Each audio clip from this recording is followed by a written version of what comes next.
Hello, family. I hope you guys are doing great. I'm very happy and excited, guys, to record this short video again for you, to show you some English grammar tips. So, without further ado, let's get started. Alright. Alors, heureux de vous retrouver une fois de plus dans cette nouvelle capsule vidéo. Aujourd'hui, comme d'habitude, je vais partager une fois de plus une astuce sur la grammaire anglaise avec vous. Alors, pour ce faire, on va aller corriger un quiz qu'on a partagé sur les réseaux sociaux afin d'en tirer une règle de grammaire. Alright, let's get started. Alors récemment, on a eu à partager un quiz sur nos canaux de communication, notamment Facebook.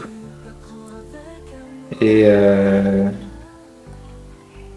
on va prendre une phrase très rapidement, on va corriger afin d'en tirer une règle de grammaire. Alright, alors on va prendre cette phrase qui dit ceci. I can talk, on a un espace vide, ensuite à la fin on a the title, alright. I can talk, the title, alright. Alors on nous demande donc de compléter ici soit par la préposition in, on ou encore into. Alors donc avant de choisir la bonne réponse ici, il est important pour nous de rappeler donc en fait l'utilisation de ces prépositions, d'accord. Alors ici on a in. Alors, la préposition in est généralement utilisée lorsque vous voulez parler d'un espace fermé.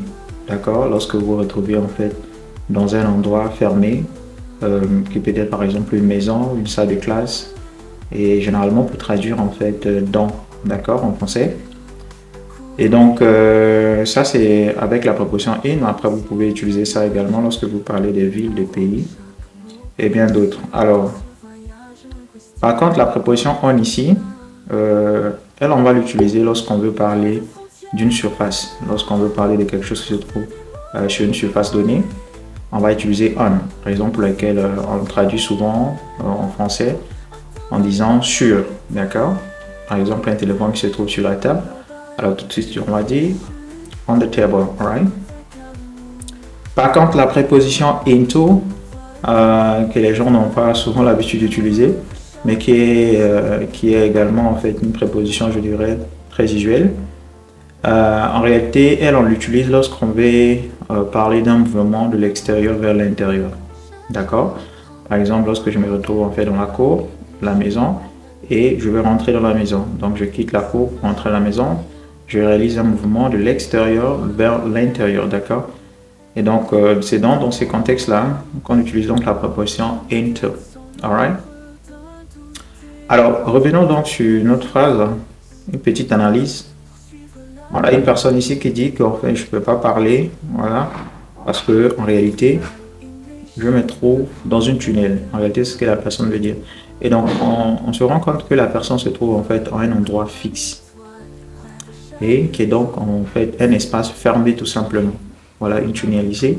Et donc, la préposition qui va de mieux, voilà, en voyant ce contexte-là, c'est donc la préposition in, d'accord?